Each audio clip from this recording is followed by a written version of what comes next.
Well, before I introduce my guest for the morning, let me just run this by you. Are you into real estate development? Or do you sell housing products? Well, looking for an opportunity to meet your potential customers? Make sure you sign on to the Kumasi edition of the Multi-TV HFC Habitat Fair, which comes off at the Round Pavilion of Golden Tulip Hotel, Kumasi, from the 27th to the 29th of November 2015.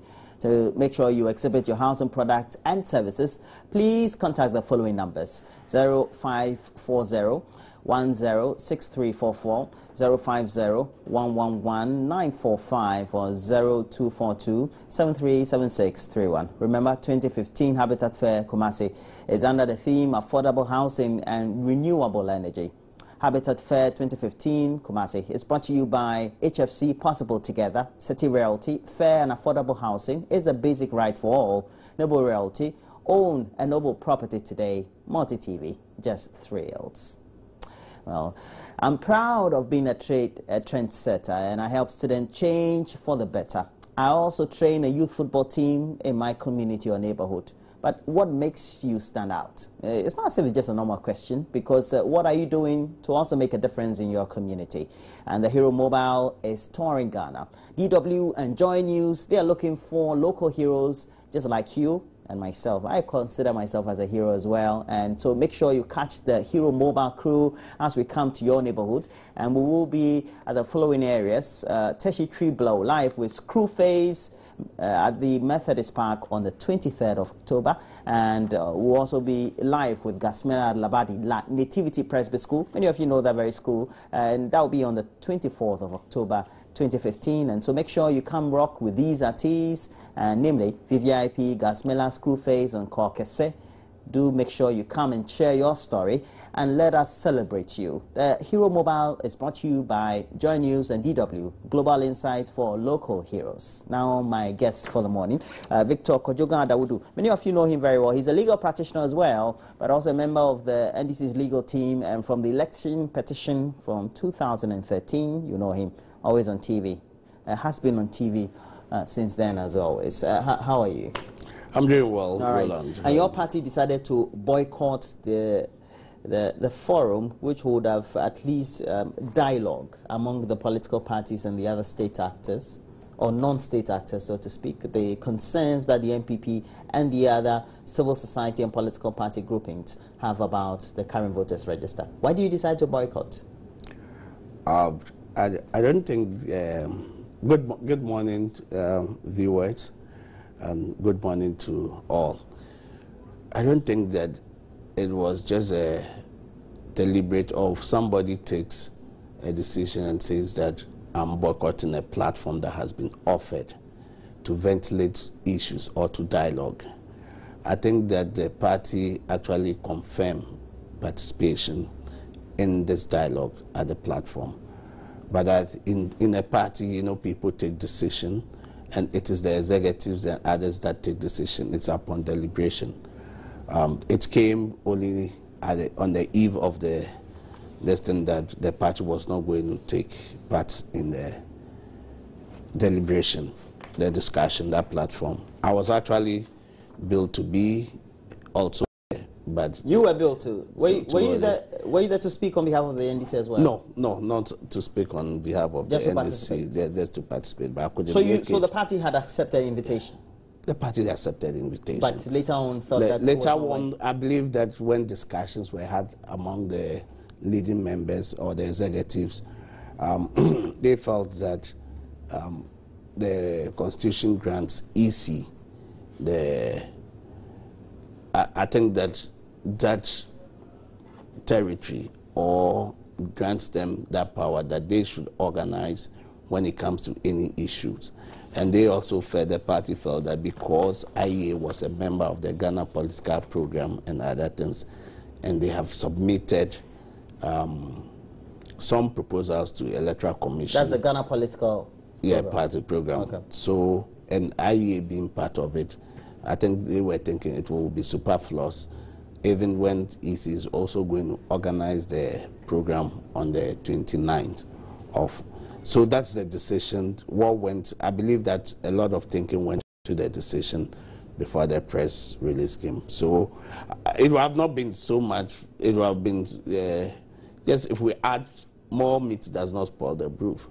That is my personal view. But that's the party's decision that we took, which everybody must respect the decision that it has taken. Now, so that is about the party, and I'm sure that the General Secretary, who is the official spokesperson for the party, would speak, or the deputy will know what the thinking went into it. I don't think it was a wrong thinking and other things, but they will be the best place to say it. But I think that, so it is not to say that from day one, the party boycotted, said, look, we don't want the platform, but it was upon some deliberation, I believe, that the press release came. Were you the one supposed to have presented a paper on behalf of the party? No. I don't speak for the party until I'm detailed. Okay. Until the party grants me and say that speak on behalf of the party on this issue, I don't.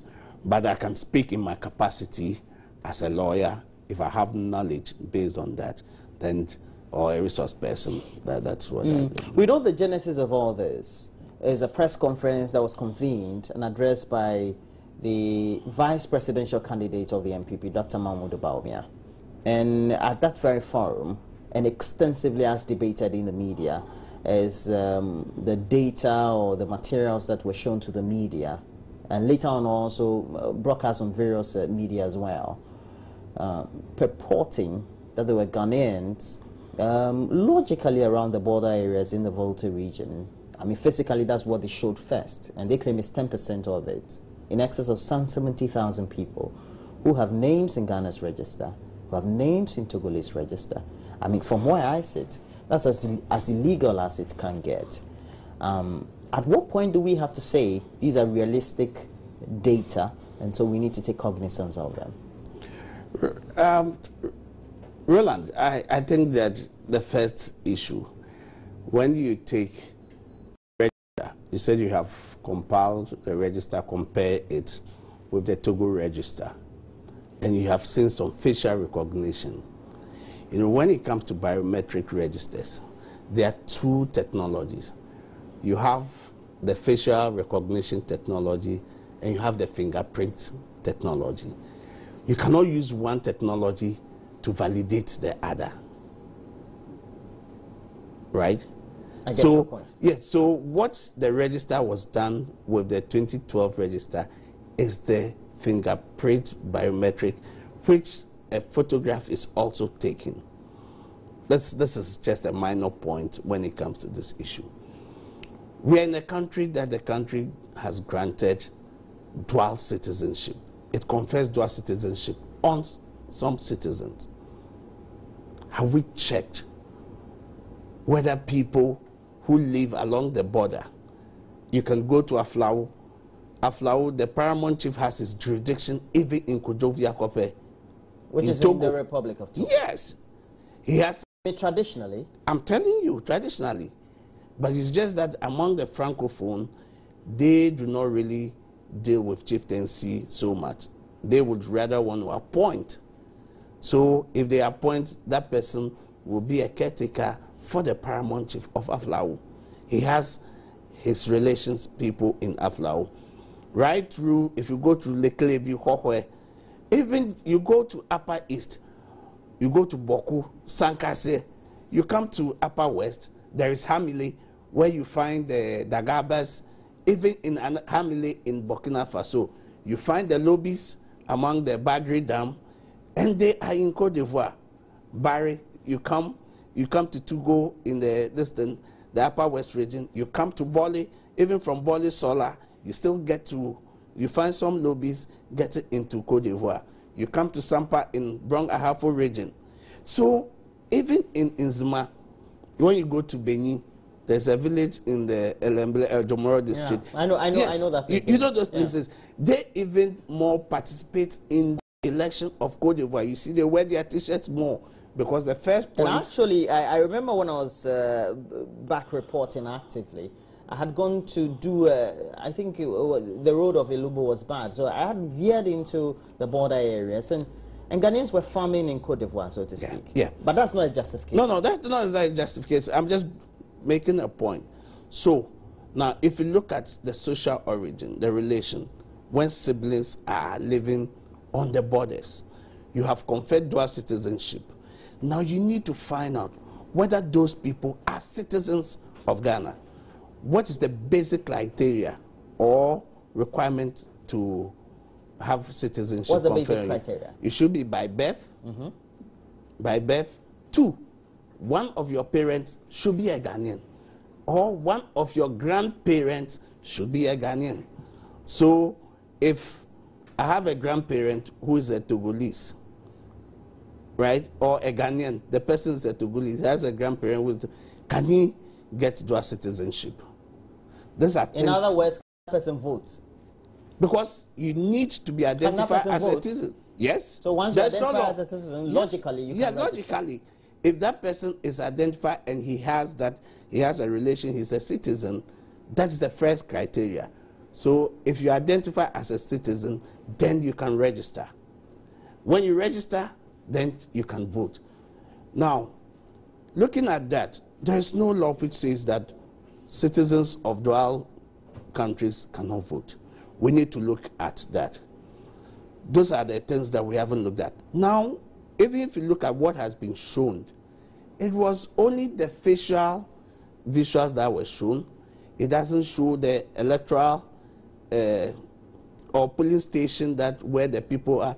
It neither shows the polling station number or their ID card numbers. Well, clearly, for both what happened in Togo or what is in Ghana, it's only the picture that has been shown. And they said 20,000, 2,000 that had been shown. And you are saying 76,000 people. Look, there is a simple solution. If you believe that somebody is not qualified to be on the voters register, there is an opportunity that has been made by the CI-72. In the law? Yeah, in the law, voters registration. In which you query? You query. When you query, and then you go through the normal legal process. You go through the normal process. Well, the MPP says, not only even the MPP, the other pressure group said that's too laborious. And really, that is also fraught with a lot of uncertainties and perhaps mistrust. No. And as a result of that, just compiling a new register will put to bed all these difficulties. No. It is even just compiling. It is a sentimental, emotional issue. Who is being emotional? Listen, can we just come and say that we don't want a register, so change the register? Why not? How long can we keep on changing the register every time a party or a session or a stakeholder comes and says that I'm not comfortable with the register? If the person is a major stakeholder, why not? No. Register has a basis in law. Before this voter registration, there must be a legal framework. Even our constitution says that Electoral Commission, after every 10 years, the census, or 7 years, which comes earlier, we need to do a new register. Constituency has to be created. There needs to be new boundaries. The new boundaries. If you create all this, you need to create new electoral areas. And every electoral area and police station needs to be represented in a need to have a register. Okay. So if we need to have this register, it goes by parity of reason that if you create the new register or after 10 years the census, then you need to alter all the register again, because you need to alter it, and all the electoral areas and polling stations will have a unique. Well, Mr. Dawood, somebody will say that's a very plausible or a good argument you're raising. But at the end of the day, how do we juxtapose that when the argument is also that it doesn't negate the concerns that the MPP has raised, and indeed the other pressure groupings we have in our country have raised? Now, when they come physically to show us photos that purportedly or allegedly are represented on Ghana's register, and some 2 years down the line are also showing data giving indication that they are on the Togolese register, it doesn't augur well for trust in the electoral system by any stakeholder at all. Yeah. Perhaps you are comfortable. No, not that I'm comfortable. Everybody will want a register that is credible, everybody will want to register to protect the integrity of the election, right? Now, what is wrong with this register? All they are saying is that they have found this on the border regions, that it has been registered. Give us the evidence. It should be research and evidence-based. Well, that will take a decision. You are saying they haven't given enough. No, they haven't given. They have also said they've only studied about only 10% of what they think the magnitude of the difficulties. No. Bring it. Let everybody see, so that we can, all of us, look at it as the stakeholders, look at it and say, look, based on this research that has been done, based on this evidence, we think that we need to do it. Now, don't forget that all the parties, all the stakeholders in 2008 said that, no, the register was bloated with minors and others. It was on that basis that we adopted the biometric voters register. So it was done in 2012 because all the parties, all the stakeholders agreed.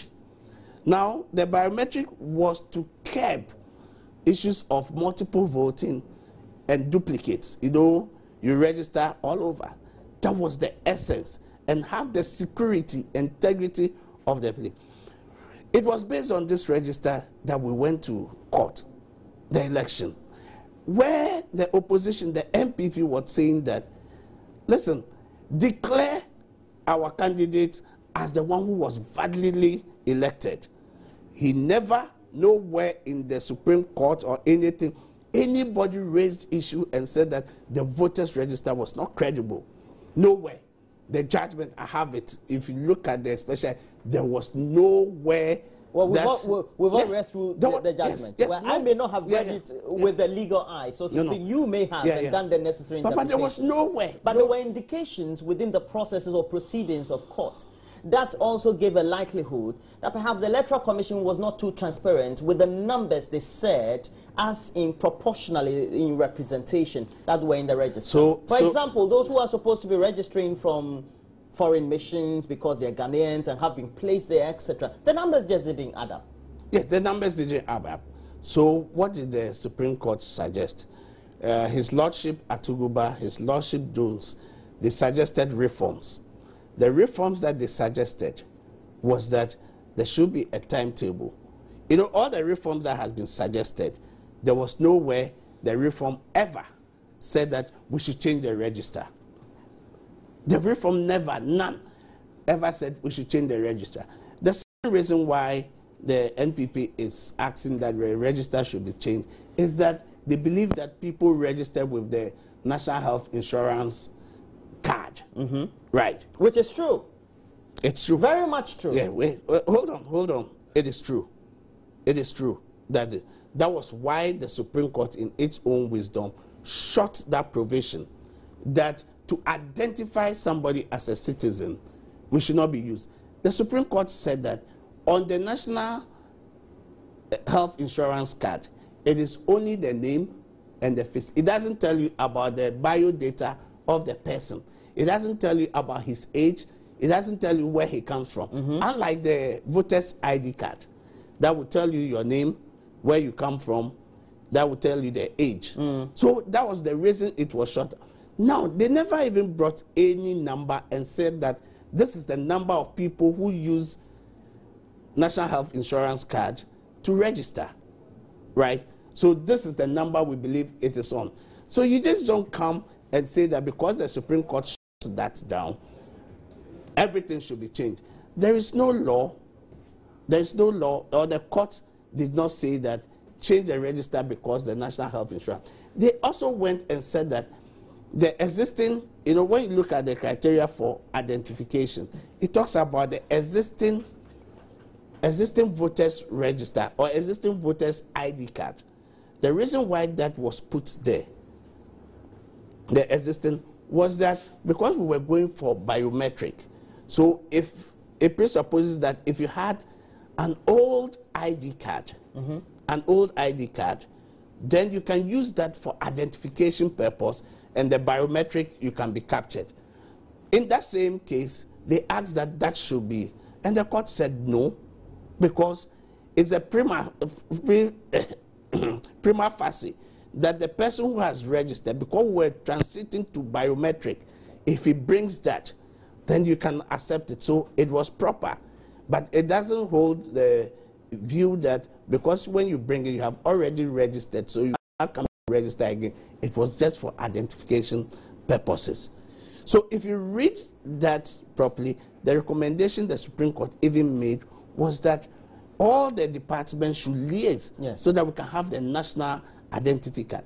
Now, don't also forget that the judgment in the case of Abu Ramadan was not to take a retrospective effect. That will go back, and as of now, there is no data existing to tell us that 100 people or 100,000 people use National Health Identification Card. Precisely the reason why we need a new register. So that everybody goes with clean hands, with what the law has identified to be the criteria for which you can have your name in the register. There is an opportunity. There is an opportunity within CI 72 that when the register is opened, displayed, you say? It's displayed, exhibition. You can go and challenge and say that this person does not live here. This person is not a Ghanaian. And these are verifiable evidence you need to put. Why doesn't one the parties? Is that not it? No, it's still cumbersome. So which one is easier? You make sure that you do new printouts, there are new entry forms, people go and queue, and people go and register. Fresh. Nobody has any qualms about any difficulty. We would always have any difficulty with whoever's identity you want to contest, you contest it at the point of registration. Is that not a laudable idea? Let me, it is on the, that is the ideal situation you think it is. Where parties have their stronghold, and who says that if we go for a new register, the same minus, the same things will not happen. In the stronghold. That had been perpetuated in the stronghold. Will not happen. I do agree. We will not find, because I've reported extensively, and sometimes as a reporter, you are even not able to contest. Happen. It would happen. But that's not a guarantee that it can happen. There's no because now we have hindsight. We can know that within the strongholds they will happen, and so the political parties and the various stakeholders concerned would have their various, perhaps, party representatives at the various registration centers very much visible and vigilant. It's not always. It's an issue about finance also. In the 2012 registration process, you could see that not even all the parties, the dominant parties, were able to send their agents to the registration centers. There was a study by Codeo and the CDD. It was, NDC was able to send about 47% to all the registration center. MPP sent only 30%. The other parties could not send representatives to go and see what was happening. Why the parties don't want to do what the law says it should be done? Because they think it's cumbersome. If it is cumbersome, that is the process to clean it and make sure that we get that register. Why do we want to take the quick fix solution? The quick fix is that let's go for a new register. Granted. Which one is better? I'm coming. Granted, after 2016 election, a party that does not win also starts the sentimental and emotional. No, the register is wrong. We should change the register. And now, how long can all this be going on? Well, somebody will say it's not for the NDC to say. No. We need to look into the future. We need to look into the future, right? So if there's a process by which we can clean it, we have done it. I've been part of cleaning that process where you have the district registration review committee. It comprises the police commander, all the parties active in the district. It comprises the director of education. There's a representative of the traditional authorities. When their decision, it was done in Odododiodo, the one I'm saying I participated, because of parties who bars candidates, people to just come and register, and they are giving any other house number. Just put this house number. For which they are not residents. Which they are not there. They don't even know the house. And for which the law frowns on. Yes. Okay. So when it is done and you go and you say that, look, this person does not stay in this house. So you're saying because we've done it before, we should go back and do the cleaning? And if you think that's easier? That will, I think so. Now Dankwa Akufo-Addo has been speaking in the United States of America, where he currently is, in Washington at a gathering. And he's been worried that all these are signs that the NDC and the party in government wants to rig the election. I disagree with him. I disagree with him. Listen, elections don't won on the election date. There are processes by which you need to go through. Well, one of the processes is the key stakeholders are saying change the register. Change the register. I agree. Give us evidence, well-researched evidence, not sentimental, well-researched evidence, well-argued reasons why the register should be changed. That is all I am asking. That if you give this and everybody sees that, look, this is the evidence, why is it that it has taken the MPP so long to come with the rest of the evidence they purported they had? They had not. Because if they really had that evidence, they will put it in the public domain and say, this is what we are saying. Why is it that they did not do those among the border regions? They didn't do it in Upper West, Upper East. Don't they have sibling relation across the border? If this is it, why is it that you are talking only about Volta region and Bronx? Because I was just about to go there. Because Nanado is also worried that your political party is coming out with a number of absurd suggestions claiming that the MPP and the other pressure groupings are on this very refrain and ride because they want to disenfranchise people from the Volta region and parts of the northern region. So let's say regions in the northern Ghana. That's absurd. No, it's, listen. Or you don't want to go into that? I don't want to go into these tribal issues. But you see, parties pick information. Are you getting it?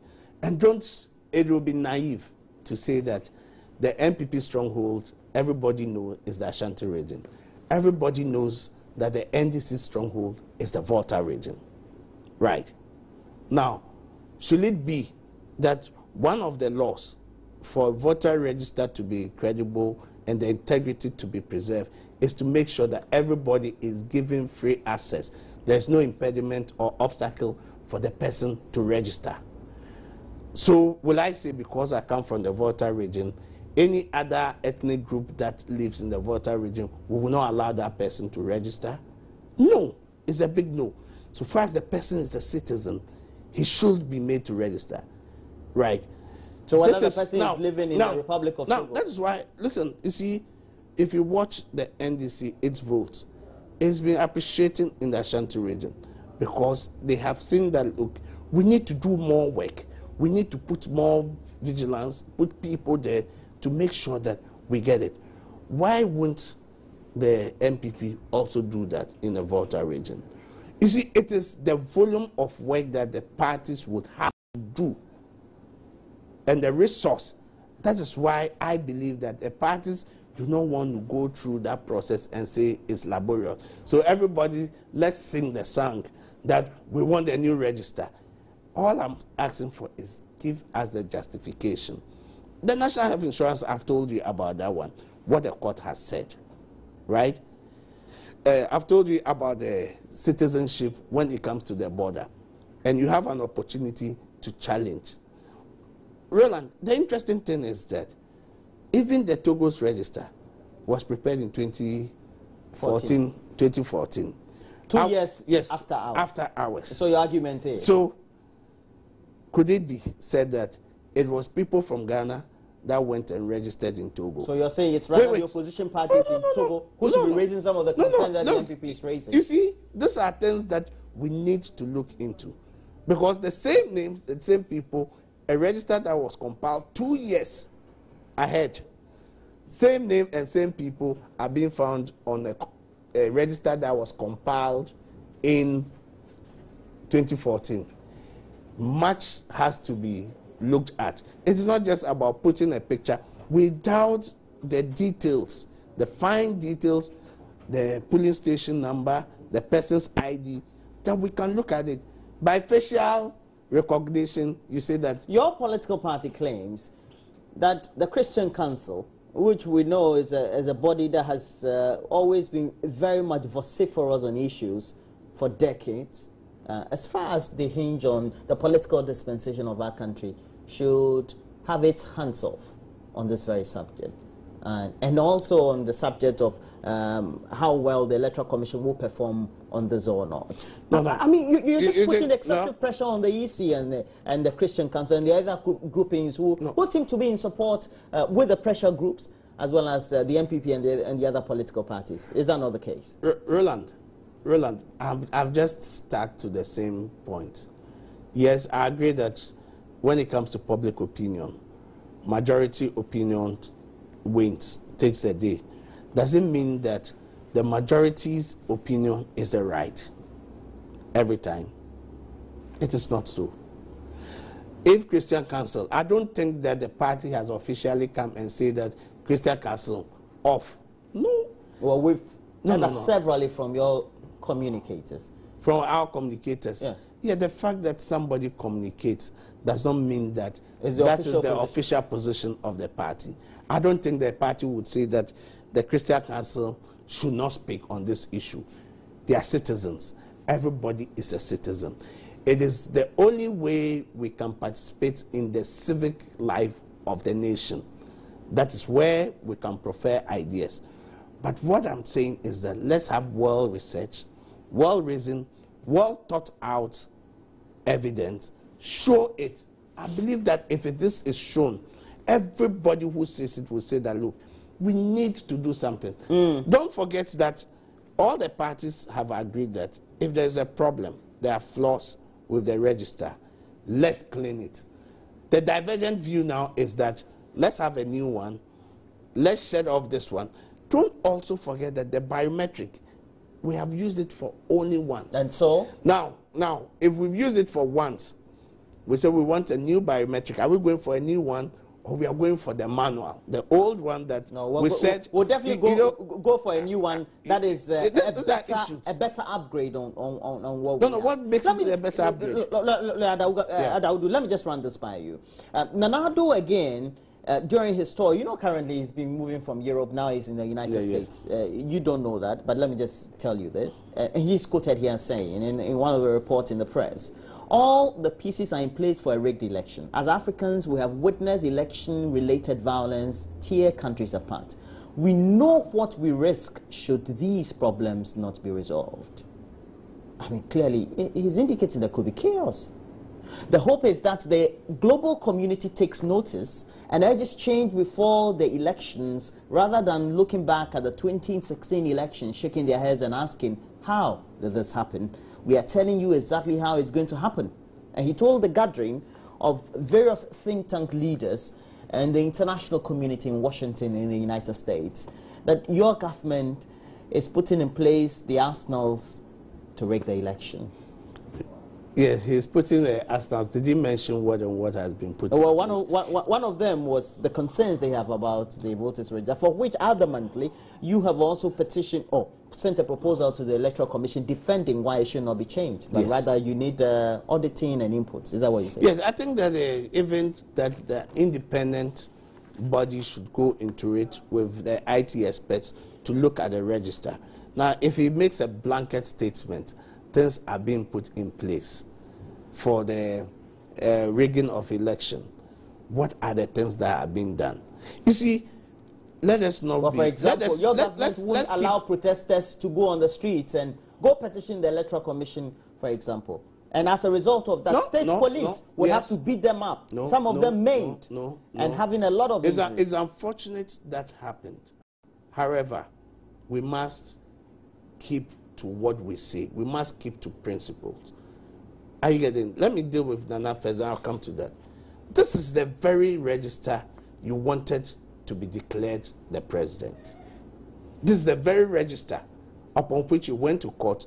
You wanted the court, and actually 4 out of the 9 ruled in your favor. So if he had won, it was ruled in his favor, will he come and say that the register it's not credible. Well, That's hypothetically, if Nanado was the president, let's say True. President Nanado Dankwa Akufo-Addo could have also, through his political party, proposed to the Electoral Commission that let's have a change. There was nothing wrong with that. It's good. Proposals. Nobody is against that. Do not propose. Because we are stakeholders, let's make proposals. It is easy. This is mandated. Let EC take the decision.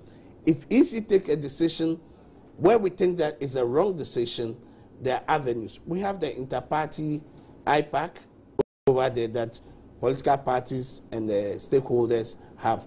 Even what they were proposing or trying is that let's have civil society organization also represented, so that that would be a mechanism that, look, when things come, they can take a consensus. There will be a consensus on that matter.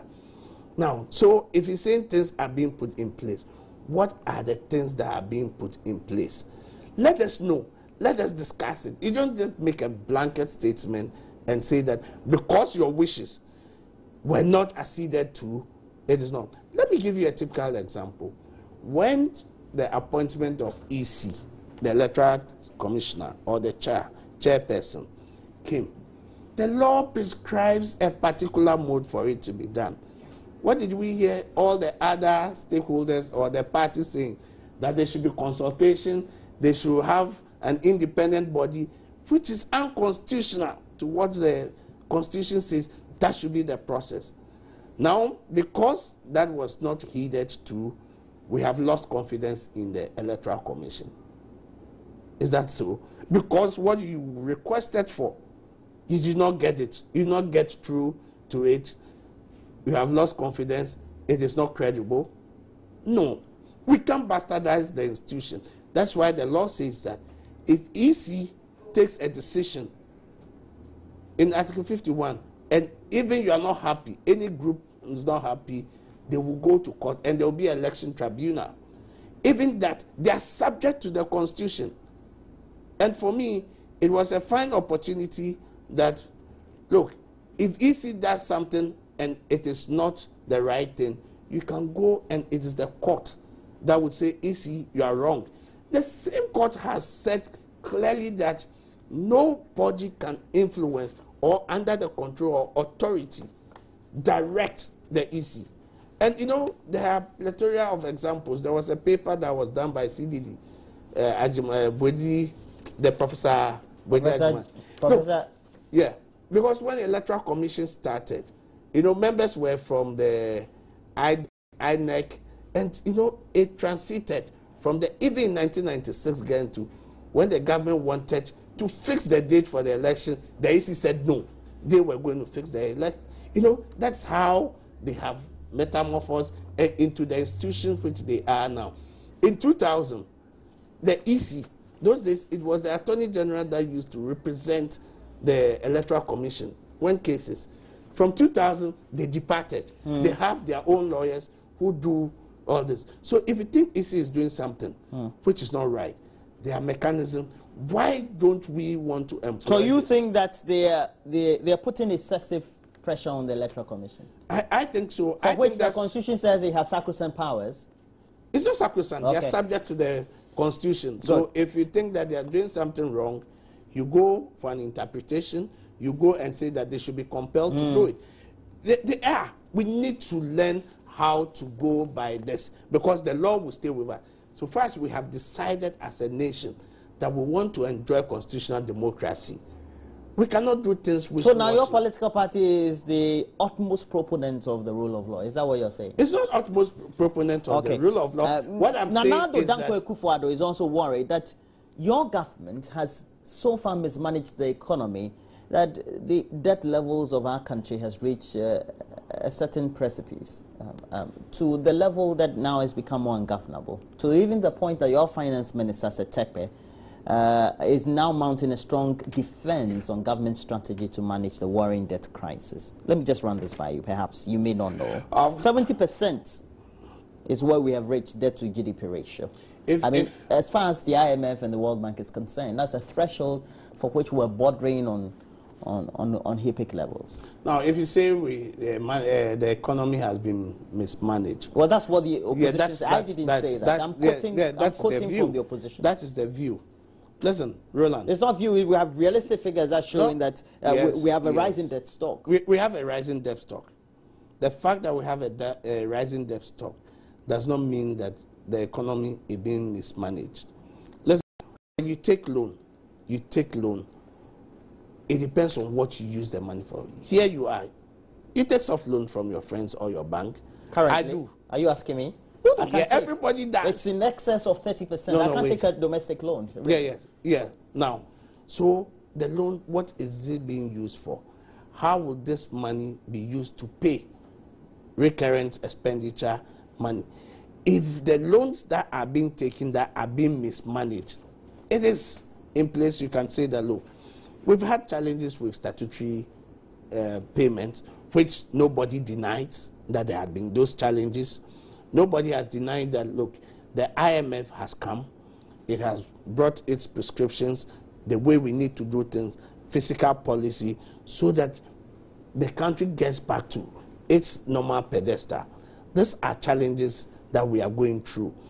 It is for us to see how we will do it. Look, for me, I always say politicking should be of ideas. It should be politics of ideas.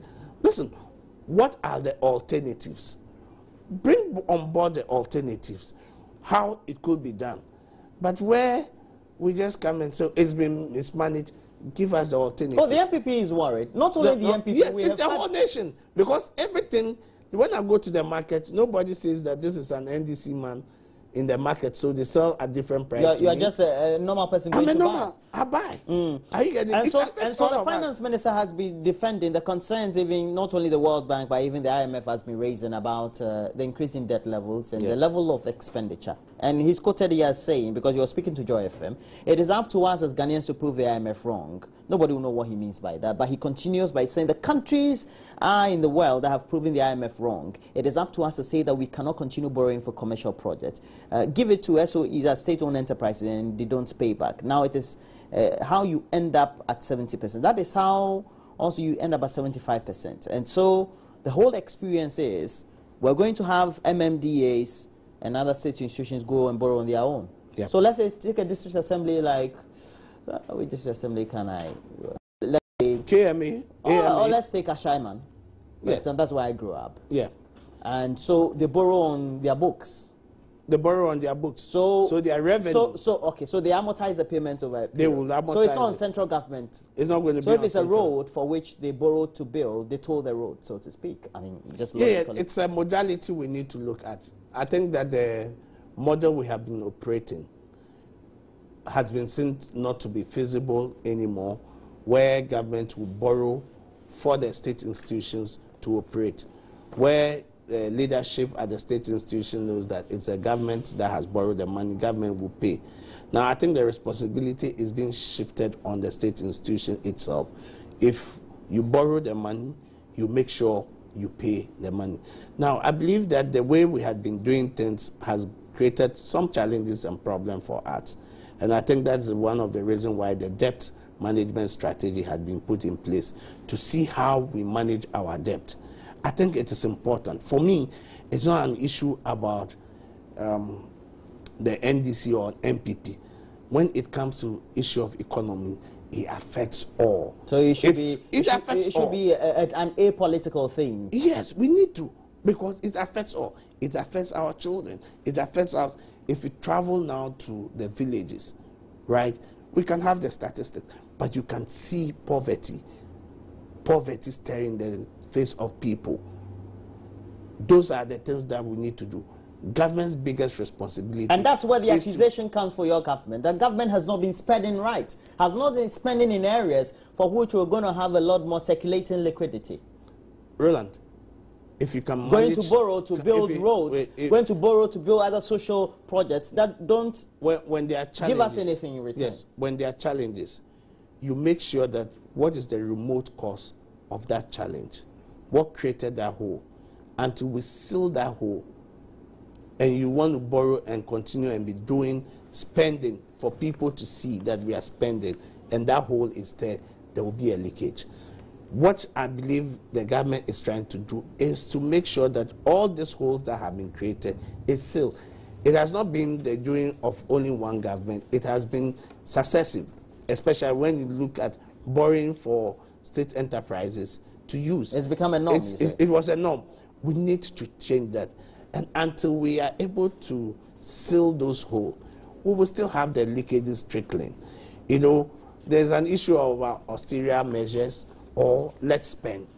You know, what will be the equilibrium?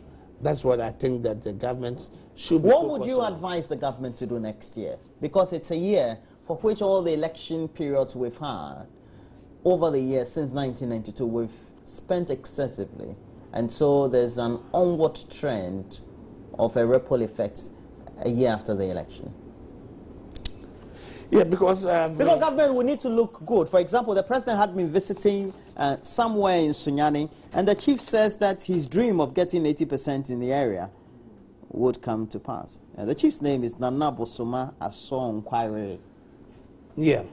I believe that the fact that the chief had said that... Yes, that also gives impetus for government to borrow and be spending on social projects just to appease the people.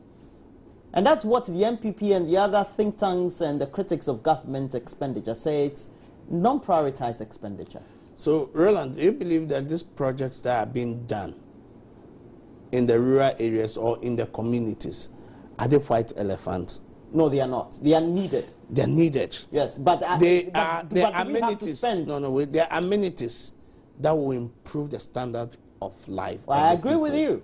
Now, so if these chiefs and the people are seeing what is going on within their community, right? That's what their appreciation is coming and say that we have seen the work that has been done.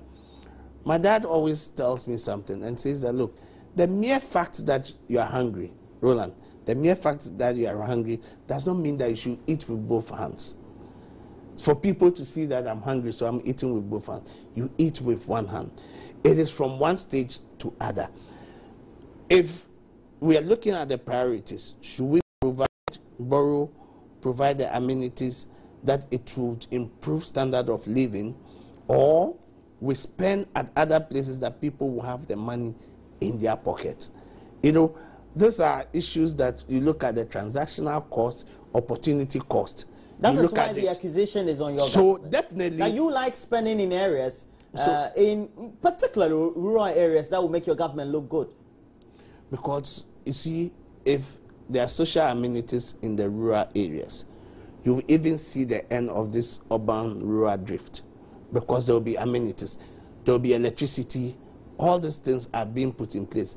Small-scale industries or SMEs will pop up. Ultimately, lending credence to the argument that, well, your government in the medium to long term is only looking at how it can win the 2016 elections. Now, you see, when it comes to, you cannot divorce a government in power and elections, because every party, the ultimate goal of every party is to win election. Now, when they win the election, it is the party that provides leadership for the state. So every party would always want to win election. But it's not just to throw money and others so that we win election. I think the model that we copied blindly, line, hook, and sinker, about the 4 years, every 4 years, that model that we just imported, there's something wrong. We need to look at. So you are proposing we go for a 10-year term? No, no. I think that it's something we really, really need to look at. What do you propose? For me, I think that we have to increase the years. To about 6 years? If we have to increase it to 5 years and 2 terms, or we increase it to 7 years, listen. No, that's because absurd. No. Why? It is not. In the best democracies, that's not what's practiced. It is. They have moved. They have moved. They have moved.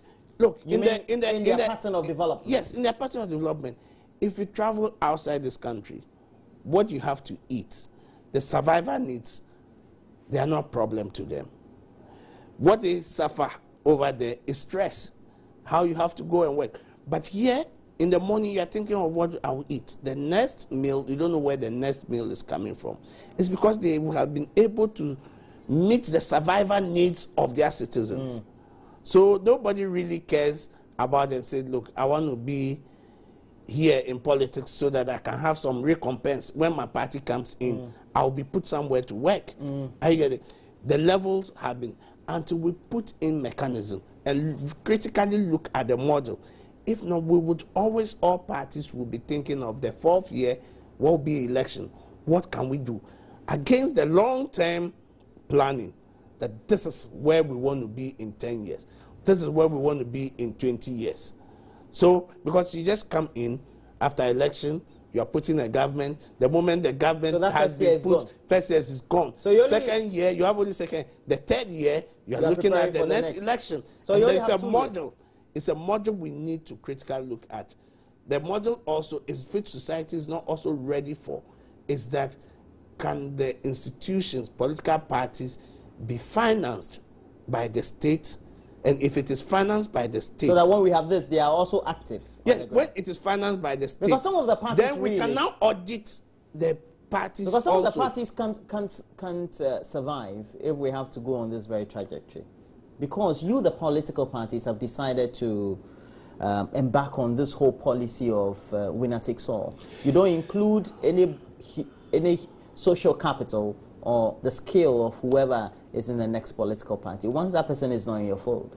For example, when your party goes off power, no matter what you say, even if the sense in what you say won't be made use of. Yes, that's why I'm calling for, let's look at the models. Look at the models that we use. Is it to our benefit? We've practiced this for 20 years. The models that we are practicing. So we need to have. We need to refine. Okay. We need to retune the whole thing. No, you see, it's because if you look at what goes into election, where does the money that comes into election come from?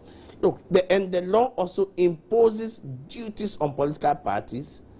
A lot of duties on political parties. It's neither a public institution or neither is a private limited liability that you look at.